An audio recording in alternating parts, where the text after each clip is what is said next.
For 20 years, my son Marcus told me I didn't understand modern business, that my old-fashioned ways were holding back progress. Last Tuesday, he marched into my office with his MBA friends and demanded I sign over my manufacturing company to him, convinced I was too senile to run a real business anymore. What he didn't know was that I didn't just own one small factory. I owned 17 of them, plus the consulting firm that had been advising his startup for the past 2 years. Before we jump back in, tell us where you're tuning in from. And if this story touches you, make sure you're subscribed, because tomorrow I've saved something extra special for you. And by Friday morning, his entire world had changed forever. I'm Theodore Ted Castellano, and I've spent 43 years building something my son never bothered to understand. He looked at my weathered hands, my simple office, and my preference for handwritten notes, and decided I was a relic from a bygone era. Marcus Castellano, 34 years old, Stanford MBA, and absolutely convinced that his old man was an embarrassment to the family name. When he walked into Castellano Manufacturing that Tuesday morning, flanked by 2 venture capitalists in $1,000 suits, he thought he was staging an intervention. Instead, he was about to learn the most expensive lesson of his life. If you're watching this, please subscribe and let me know where you're watching from, because this story starts 4 decades ago when I made a promise to myself about the difference between inheriting success and earning it. That promise would cost my son more than he ever imagined. Most people look at me and see exactly what Marcus sees, a 72-year-old man who drives a 1998 Honda Civic with duct tape holding the passenger seat together. Someone who wears the same blue work shirt every day, brings bologna sandwiches to business meetings, and still uses a flip phone because smartphones are too complicated. Marcus Alexander Castellano, with his Tesla Model S, his downtown penthouse, and his collection of watches that cost more than most people's annual salary, found my lifestyle mortifying.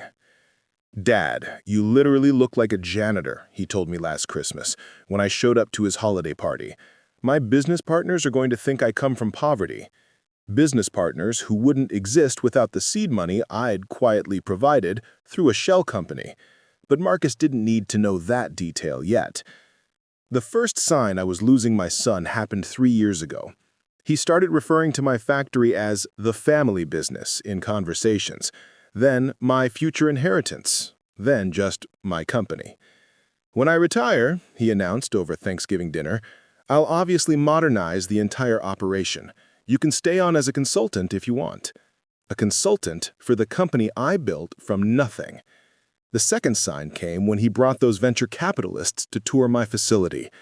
They walked through like they were evaluating livestock, talking about maximizing efficiency and updating antiquated processes.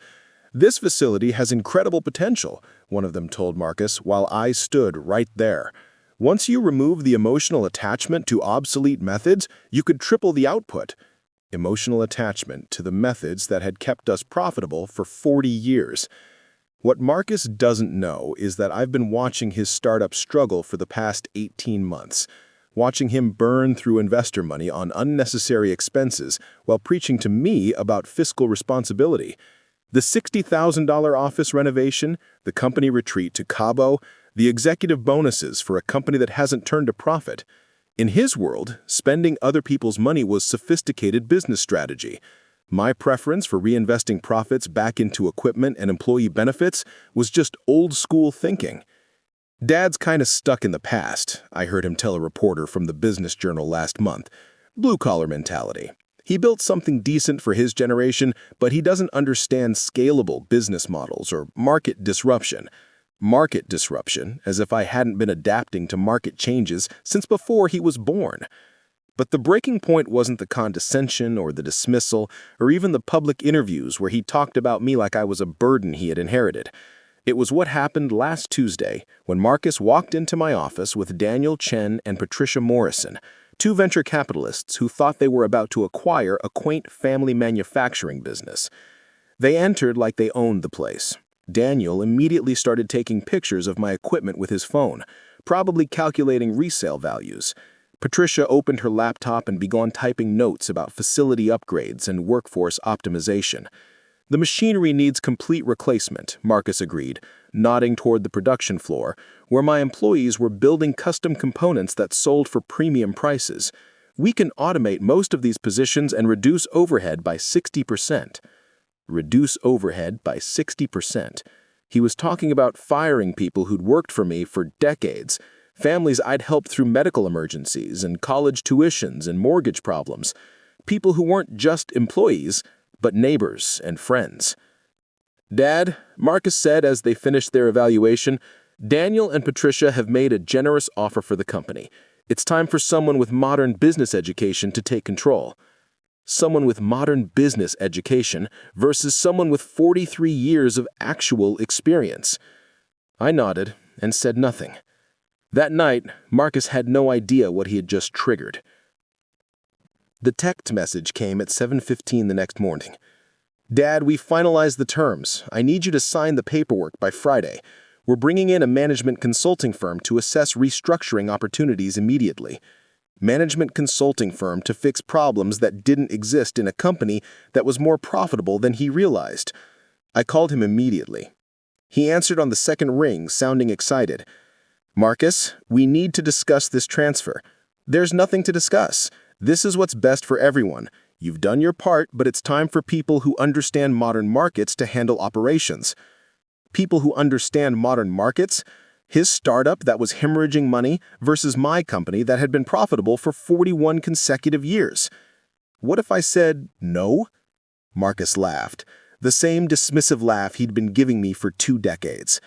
"Dad, be realistic. You can't run a competitive manufacturing operation with handwritten invoices in a filing cabinet from 1987. The market has passed you by." The market that had somehow passed me by while I'd grown my business every single year. "Marcus, do you know how much this company is actually worth?" "About 2 million, maybe 3 if we're optimistic. Look, I'm grateful for what you built, but I have plans that require professional management." 2 million, maybe 3 if we're optimistic.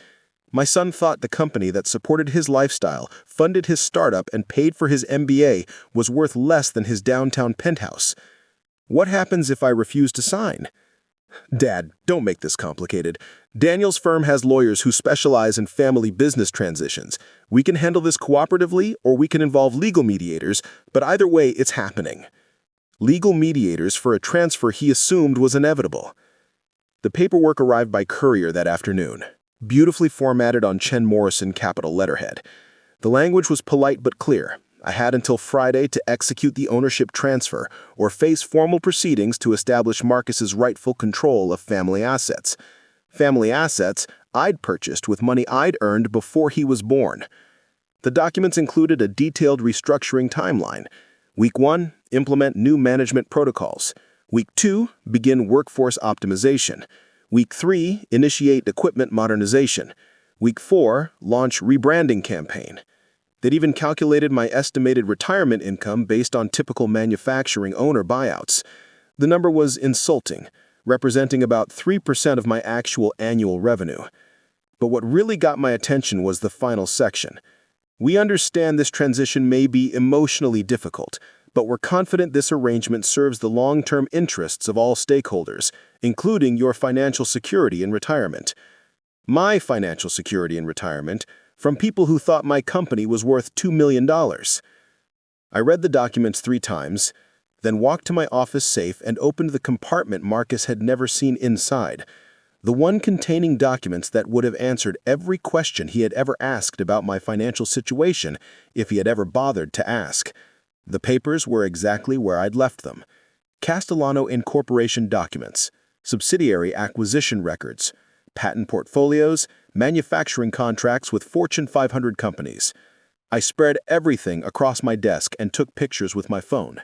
Then I made a list of calls I needed to make before Friday arrived. The board meeting was Marcus's idea. A professional presentation, he called it. Just key stakeholders to formalize the ownership transition. 12 people in my conference room, including Daniel Chen and Patricia Morrison, plus Marcus's business school friends who'd invested in his startup. all of them drinking coffee from paper cups while discussing the future of my life's work like it was a foreclosure auction. Preparing and narrating this story took us a lot of time, so if you are enjoying it, subscribe to our channel. It means a lot to us. Now back to the story. Marcus wore his most expensive suit, the charcoal gray one that cost more than I paid my floor supervisor in a month. He kept checking his Rolex, the one I'd bought him for his MBA graduation, though he'd never acknowledged where the money came from. Patricia Morrison had prepared a PowerPoint presentation about market opportunities and operational improvements, complete with charts showing how much money they could save by firing experienced workers and replacing them with automation. I arrived exactly on time, carrying my usual thermos of coffee and a folder of documents. Marcus rushed over, but I could see the embarrassment in his eyes. "Dad, thanks for being flexible about the timeline." "Wouldn't miss it," I said, taking my seat at the head of the table I'd sat at for 43 years. Daniel Chen stood up to address the room. "Before we finalize the transition, I want everyone to understand the vision Marcus has for modernizing this operation." He clicked to his first slide, showing projected revenue increases through workforce reduction and equipment upgrades. Traditional manufacturing businesses like this one typically operate at 40 to 50% efficiency. With proper management, we can easily double the profit margins. Traditional manufacturing businesses, as if every company was identical, as if 4 decades of relationship building with clients and suppliers meant nothing. "The current leadership style is very hands-on," Patricia added, glancing at me with the kind of smile consultants use when discussing outdated management. "Personal relationships with employees, custom solutions for individual clients, handwritten quality control reports. It's admirable in its way, but it doesn't scale." Doesn't scale. My approach that had grown the business from 3 employees to 97, that had maintained a client retention rate of 94%, apparently didn't scale. Marcus clicked to the next slide. "Here's what we're looking at for year 1 restructuring." The bullet points made me sick. Eliminate redundant positions. Standardize production processes. Implement efficiency metrics. Reduce custom orders to focus on high-volume contracts. Every point represented families who'd worked for me for decades. Craftsmanship that couldn't be measured in spreadsheets. "Dad," Marcus said, looking at me with what he probably thought was patience, "I know change is hard, but these improvements will secure the company's future." Secure the future by destroying everything that made it successful. One of his business school friends, Kevin Martinez, raised his hand. "What about existing contracts? Some of these custom orders probably aren't profitable anyway." Kevin, who'd never manufactured anything in his life, questioning contracts with companies that had been loyal clients for 20 years. "Exactly," Daniel agreed. "We'll honor current commitments, but transition to standardized products with higher margins. The custom work is labor-intensive and limits growth potential." Labor-intensive custom work that commanded premium prices because nobody else could deliver the same quality. Growth potential that they measured only in quarterly numbers instead of generational relationships. Patricia opened her laptop. "We should also discuss the facility itself. This building is larger than necessary for optimized operations. We could sell the property and lease a smaller space, freeing up capital for expansion." The building I bought in 1987. The one I renovated myself.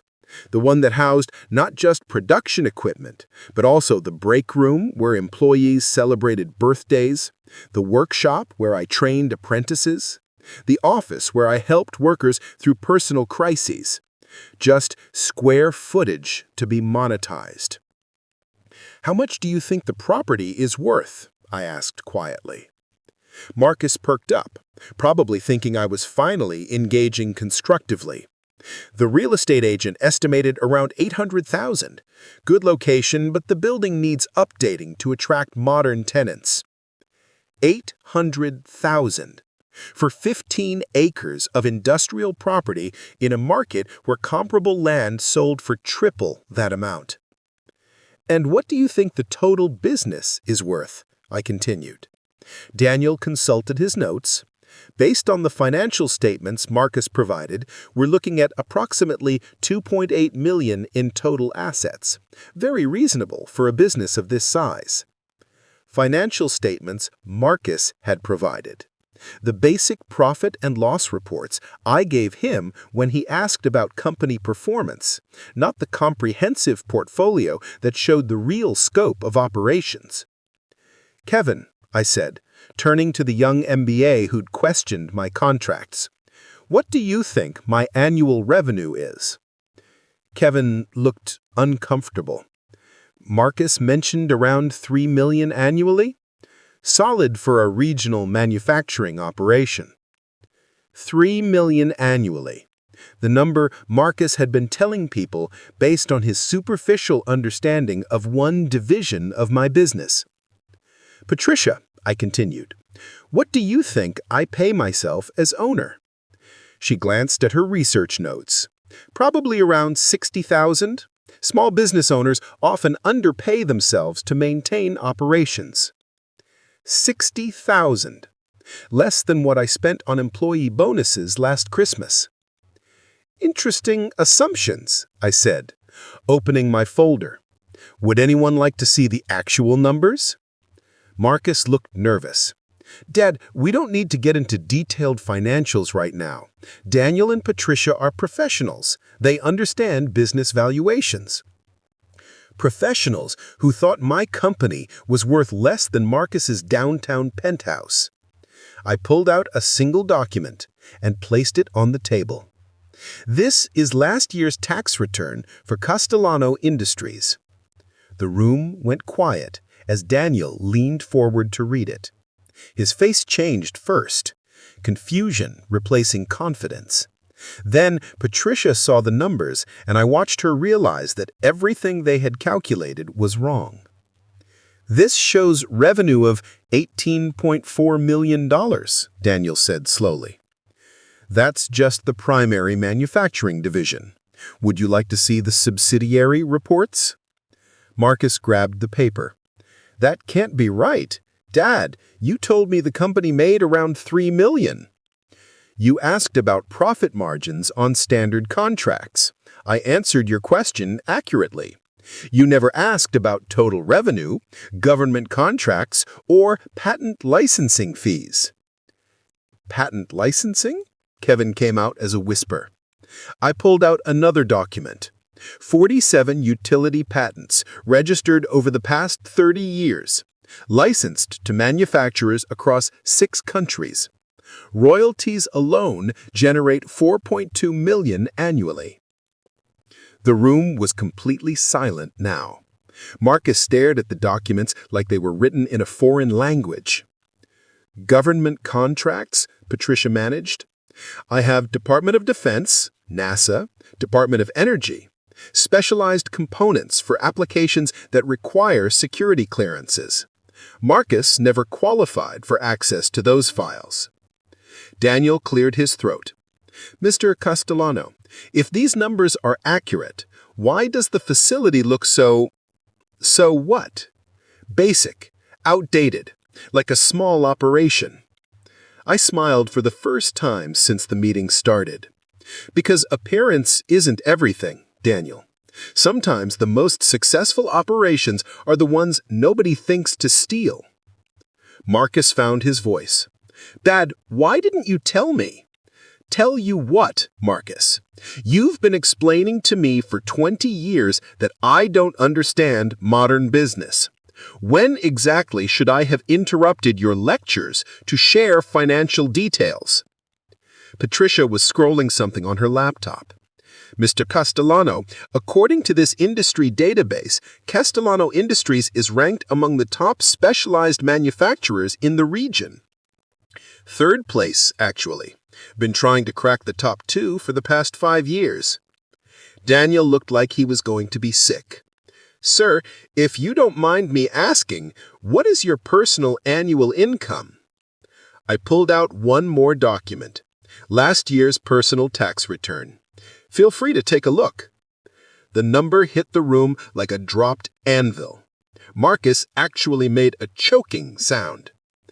That's more than our entire startup raised in Series A funding, Kevin whispered. And gentlemen, I said, standing up, that's just what I pay myself. It doesn't include asset. The silence in that conference room lasted exactly 47 seconds. I know because I counted, watching 12 successful professionals realize that everything they thought they knew about my business was completely wrong. Marcus sat frozen, staring at my tax returns like they might change if he looked hard enough.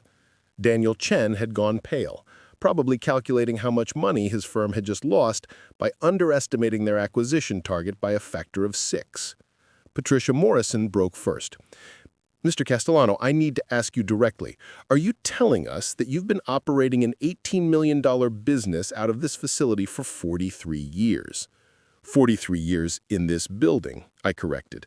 The business itself is 47 years old. I started in my garage. Kevin Martinez found his voice. But sir, your office, your equipment, everything looks so what, Kevin? Basic, like a small operation. I smiled and walked to my filing cabinet, the same metal cabinet Marcus had seen 1,000 times and dismissed as outdated. Kevin, what do you think is the most expensive mistake a business owner can make? He looked confused.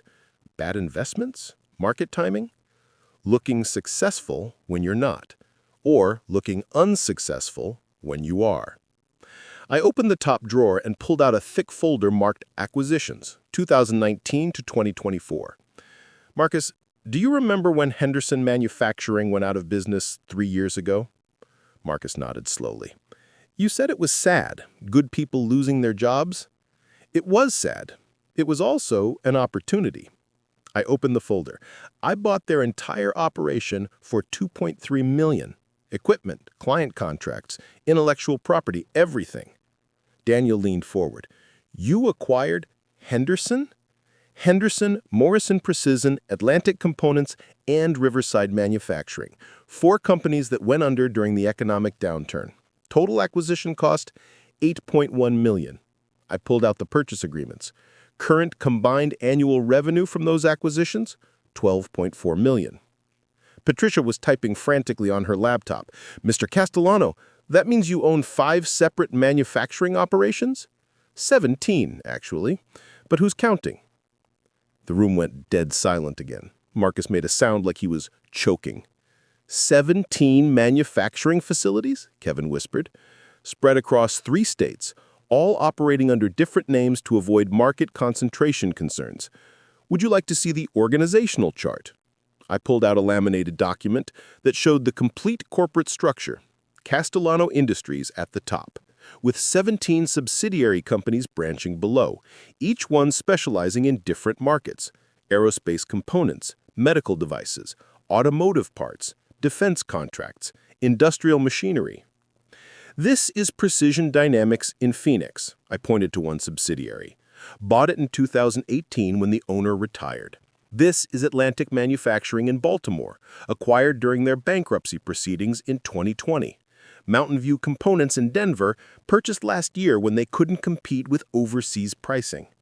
Marcus grabbed the organizational chart. Dad, this shows you employ over 800 people? 847 as of last month's payroll. We're hiring. Daniel Chen looked like he was having a heart attack. Sir, what is the total valuation of all 17 facilities? I pulled out another document. Most recent appraisal, conducted for insurance purposes 6 months ago. Combined asset value, $43.2 million. That's just buildings and equipment, not including contracts, patents, or goodwill. Patricia's laptop made a ding sound as she received an email.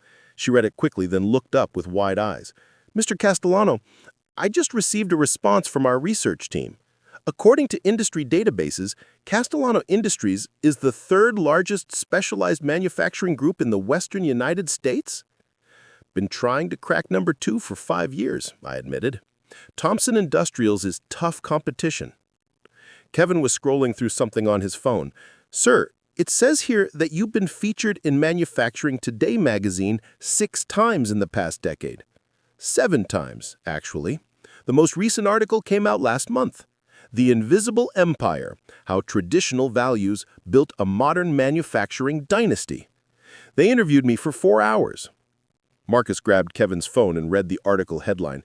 Dad, this calls you one of the most successful industrialists on the West Coast. I prefer manufacturer. Industrialist sounds pretentious. Daniel cleared his throat. Mr. Castellano, I have to ask, if you control assets worth over $40 million, why do you drive a 26-year-old Honda? Because it gets me where I need to go. Why spend money on something that doesn't improve my life or my business? Patricia looked confused. But the perception, your image, doesn't it hurt your credibility with clients? Patricia, my largest client is the Department of Defense. They care about quality control and security clearances, not what I drive to meetings. I pulled out another folder. This is our current DoD contract. Specialized components for satellite systems. 3-year agreement worth $8.4 million. Marcus stared at the contract. $8.4 million for one client? One contract. We have 6 active DoD agreements. Plus NASA contracts, Department of Energy projects, and civilian aerospace work. Government contracts alone generate $14 million annually. Kevin's voice was barely audible. $14 million from government work? Security clearance is a beautiful thing. Very few companies can do what we do. I sat back down at the head of my table, which brings us back to your original question, Marcus. You wanted to know if I'd sign over control of my company. The room held its breath. Before I answer, I have some questions for your advisors. I looked at Daniel. Based on what you know now, what do you think this business is actually worth? Daniel consulted his notes, but his hands were shaking. Conservative estimate given the revenue streams and government contracts, probably 60 to 70 million? Patricia. She was still typing calculations. With the patent licensing and the subsidiary network, 80 to 90 million, assuming standard industry multiples. I nodded. The last formal valuation, conducted by Morrison & Associates 18 months ago, put the enterprise value at $94.7 million. Marcus dropped his head into his hands. $94.7 million? But here's the interesting part. You offered to buy me out for $2.8 million, which represents about 3% of the actual value. In business terms, that's not an acquisition. That's theft. Daniel tried to speak. Mr. Castellano, we had no idea about the scope of operations. Marcus provided limited financial information. Marcus provided the information he had access to, which was exactly as much as he had ever bothered to ask for. 20 years of telling me I don't understand modern business, and you never once asked to see the complete financial picture. Patricia closed her laptop. Sir, I think we need to reassess this entire proposal. Oh, we're well past reassessing. Because while you've been planning to steal my company based on incomplete information, I've been making some of my own plans. I walked to my desk and picked up my phone. Margaret, it's Ted. Are those documents ready? Margaret Anderson, my attorney for 30 years, answered immediately. Ready for your signature, Ted. Are you sure you want to proceed? Absolutely certain. I put her on speaker so everyone could hear. Margaret, can you explain to everyone what documents you've prepared? Certainly. Transfer of controlling interest agreements for all 17 subsidiary companies. New ownership structure takes effect immediately upon execution. Marcus looked panicked. Dad, what are you doing? Margaret continued. Also, Prepared our employment termination agreements for any current or former employees who may have provided confidential information to unauthorized parties. Daniel went white. Mr. Castellano, surely we can discuss this professionally. We are discussing it professionally, I replied. Margaret, how long do these transfers typically take to process? Once signed and notarized, the new corporate structure is legally binding within 24 hours. I smiled at my son. Marcus, you wanted control of my company. I've decided to give you exactly what you asked for. But the look on his face told me he was starting to realize that getting what you want isn't always the same as getting what you expected. The documents Margaret had prepared weren't what anyone expected. As I signed my name across 17 different transfer agreements, I watched the faces around that conference table transform from confusion to horror to complete panic. Daniel Chen kept looking between the papers and his laptop, probably calculating how much money his firm had just lost. Patricia Morrison sat frozen, staring at her notes like they might spontaneously combust. But it was Marcus who looked the most devastated. "Dad, what exactly are you signing?" I finished the last signature and looked up at my son. "Exactly what you asked for, Marcus. Control of my company." I slid the documents across the table. "Congratulations.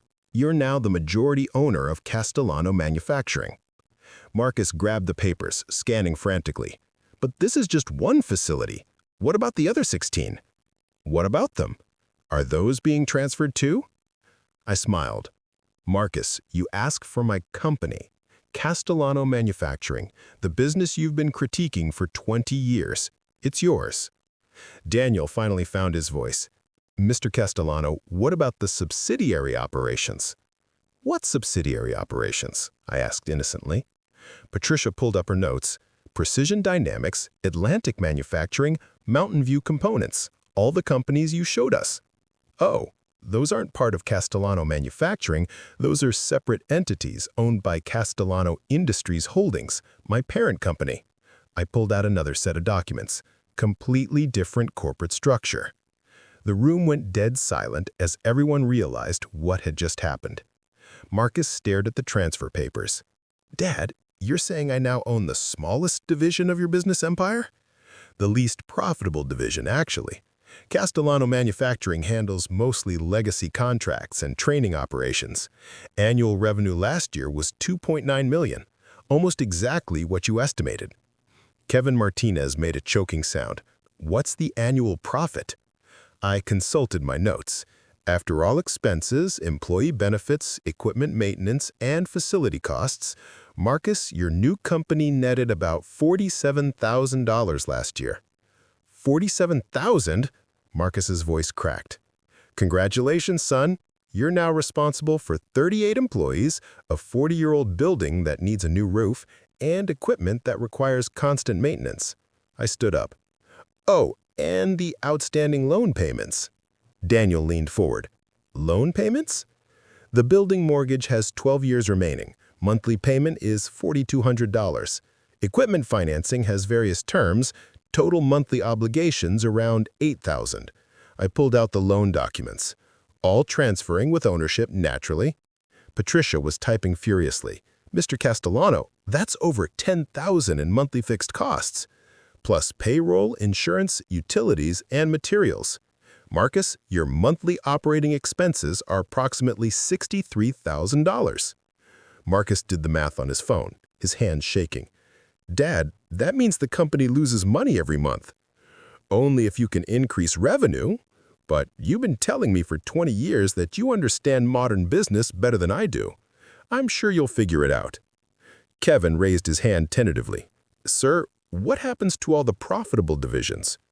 "Castellano Industries Holdings retains ownership of the other 16 facilities, all government contracts, patent licensing agreements, and the corporate headquarters in Denver." "Denver?" Marcus looked confused. "What corporate headquarters in Denver?" I pulled out my phone and showed him photos.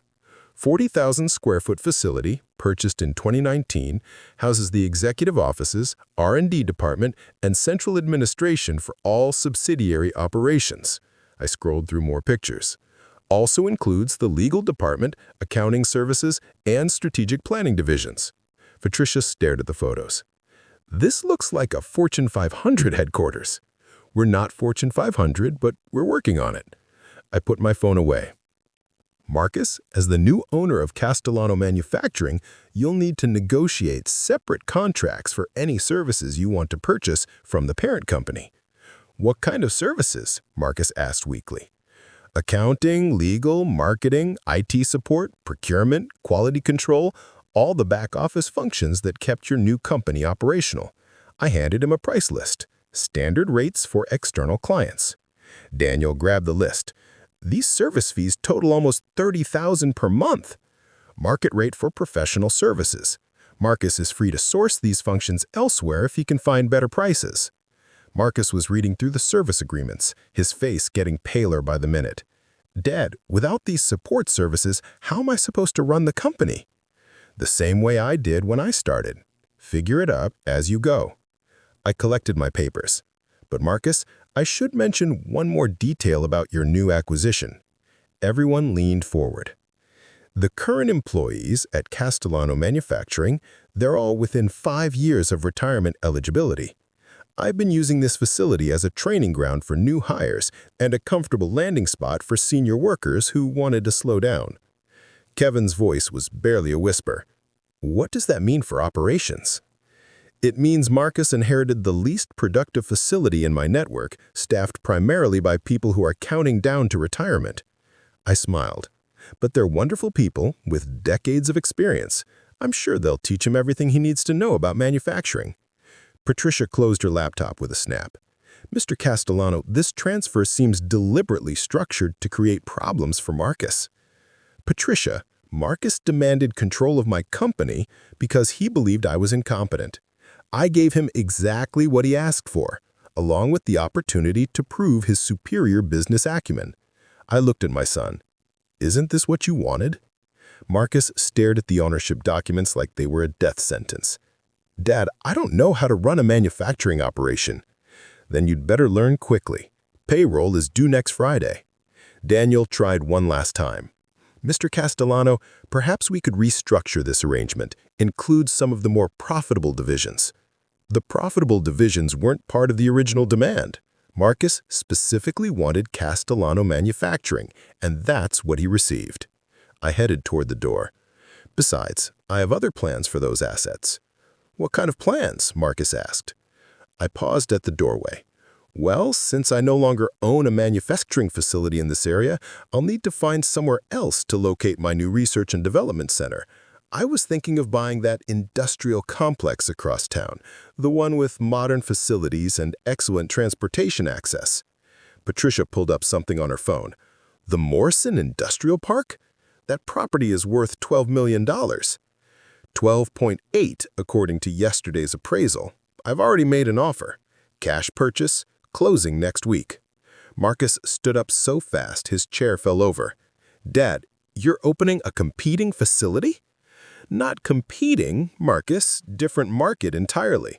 The new Research and Development Center will focus on next-generation aerospace components and advanced materials research. I showed him the architectural plans on my phone. State-of-the-art clean rooms, automated production lines, and integrated testing facilities. Kevin stared at the plans.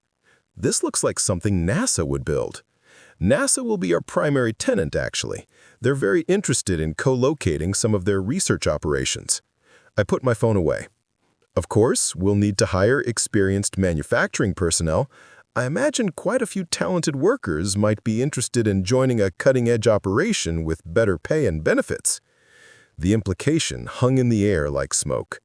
Marcus found his voice. You're going to steal all my employees? Marcus, I would never steal anyone, but if people choose to pursue better opportunities elsewhere, that's the free market at work. I opened the conference room door. Besides, you'll have plenty of time to build your own team. I'm sure there are lots of recent MBA graduates looking for hands-on manufacturing experience. Daniel Chen looked like he was about to cry. Mr. Castellano, what about our consulting agreement with Marcus's startup? I paused, considering. What startup would that be? TechFlow Solutions. We've been providing strategic guidance for their Series B funding round. I pulled out my phone and scrolled through some messages. Interesting. According to my records, Castellano Industries Holdings is TechFlow's largest angel investor. We provided their seed funding 2 years ago through a subsidiary investment firm. The room went completely silent. Marcus stared at me in horror. Dad, you've been funding my startup this entire time? Anonymous investment, naturally. We like to stay hands-off with portfolio companies. I smiled. But given today's developments, I think we'll need to reassess our position in TechFlow, conflicts of interest and all. Patricia's voice came out as a whisper. You're pulling his funding? I'm exercising standard investor protection clauses. When portfolio companies undergo significant management changes or face operational challenges, we reserve the right to adjust our investment strategy. Marcus grabbed his phone. Dad, without that funding, TechFlow will collapse within 60 days. Then you'd better hope your new manufacturing business generates some cash flow quickly. I stepped into the hallway. Good luck with your first board meeting, son. I'm sure you'll figure it out. As I walked away, I could hear Marcus explaining to his investors that everything had gone exactly according to plan. The desperation in his voice told a different story. By evening, the word had spread through every business network in the city. The son who thought he was staging a corporate takeover had instead inherited a financial nightmare, while his supposedly incompetent father had just announced the largest private investment in advanced manufacturing research in the region's history. Marcus had gotten exactly what he asked for. 6 weeks later, Marcus showed up at my house at 7 in the morning. I was drinking coffee on my back porch, reading the newspaper the old-fashioned way, when I heard his Honda Civic in my driveway. Not the Tesla. Apparently that had been repossessed when TechFlow's funding dried up. He looked like he hadn't slept in days, wearing a wrinkled work shirt and jeans with actual dirt stains. His hands, which had been soft as a baby's for 34 years, now showed calluses and small cuts from learning to operate manufacturing equipment. Dad.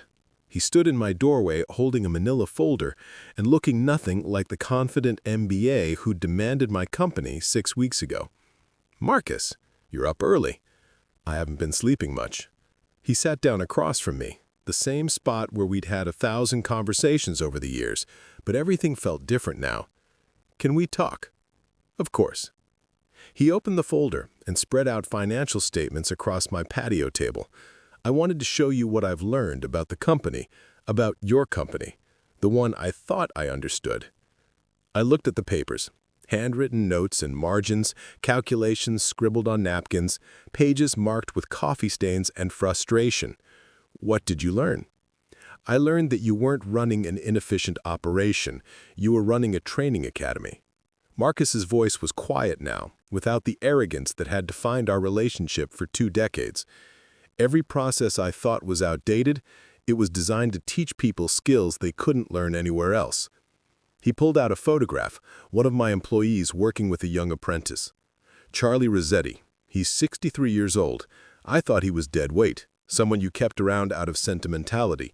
Turns out he's been training every machinist who works in your other facilities for the past 15 years. Marcus showed me more notes. Jenny Walsh, the woman who hand-checks every quality control report. I thought she was wasting time with unnecessary paperwork. She's actually documenting methods that your R&D team uses to develop new manufacturing processes. I sipped my coffee and waited. Dad, I spent 6 weeks trying to modernize everything, and I nearly destroyed it. When I installed automated systems, defect rates went up 30%. When I tried to standardize the training programs, 3 apprentices quit because they weren't learning actual skills anymore. Marcus pulled out a letter. This is from Colonel Martinez at Edwards Air Force Base. They canceled our contract because quality control standards dropped below specifications. 6 weeks, Dad. It took me 6 weeks to lose a relationship you spent 20 years building. I looked at the cancellation letter. What did you do about it? I called Colonel Martinez personally, drove to Edwards Air Force Base, met with him face-to-face, and asked what it would take to get another chance. Marcus's voice got steadier. He said he'd consider renewing if we could demonstrate consistent quality for 6 months under the original protocols. The protocols you called outdated? The protocols I completely misunderstood. Marcus showed me a production schedule. Month 1 under the old protocols, 14% defect rate. Month 2, 8%. This month we're back down to 3%, almost where we were before I started changing things. Marcus closed the laptop. Dad, I've been thinking about what you said, about the difference between looking successful and being successful.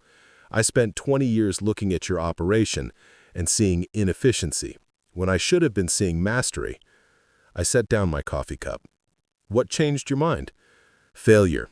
Complete humiliating failure. He laughed, but it wasn't bitter. You know what the worst part was?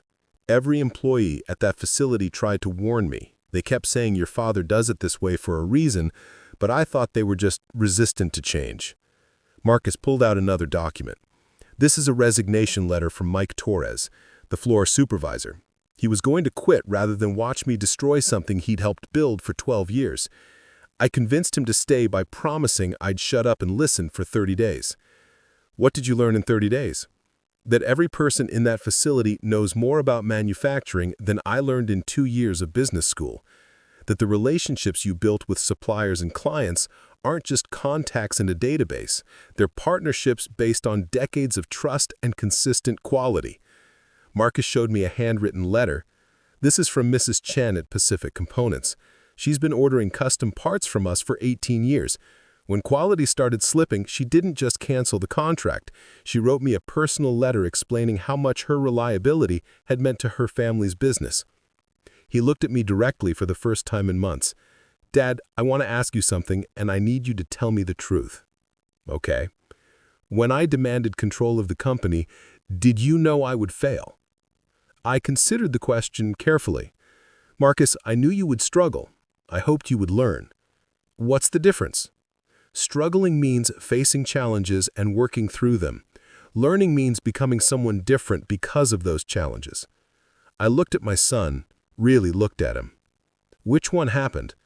Marcus was quiet for a long moment. I think both. I definitely struggled. I made every mistake you probably expected me to make, plus a few you didn't. He laughed ruefully. But I think I learned something too. What did you learn? I learned that I don't know anything about manufacturing. I don't know anything about building relationships with employees or clients. I don't know anything about the difference between efficiency and effectiveness. Marcus paused. But I also learned that I want to. He pulled out another document. This is a proposal I've been working on. I want to run it by you. I read through his proposal carefully. It wasn't the MBA speak I'd expected. It was a detailed plan for expanding the apprenticeship program at Castellano Manufacturing, creating formal partnerships with local trade schools, and establishing the facility as a certified training center for specialized manufacturing skills. Marcus, this is a completely different approach from what you wanted 6 weeks ago. 6 weeks ago, I thought success meant making the most money in the shortest time. Now I think success means building something that lasts. He looked at his hands, still getting used to the calluses. Dad, I'd like to propose something. I'm listening. I want to run Castellano Manufacturing, but not the way I planned before. I want to run it as a true training facility, a place where experienced workers can pass on their knowledge and young people can learn real skills. Marcus met my eyes. Dad, I want to do it under your guidance, not because I'm incompetent, but because I finally understand how much I don't know. I folded up his proposal.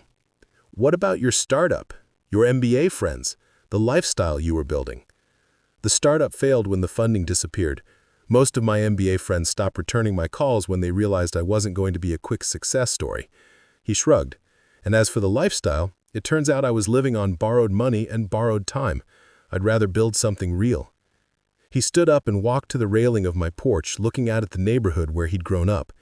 Dad, can I ask you one more question? Of course. Why didn't you tell me about the other businesses, the real scope of what you'd built? I joined him at the railing. Marcus, if I'd told you I controlled a $90 million manufacturing empire, what would you have learned? He thought about it. Probably nothing.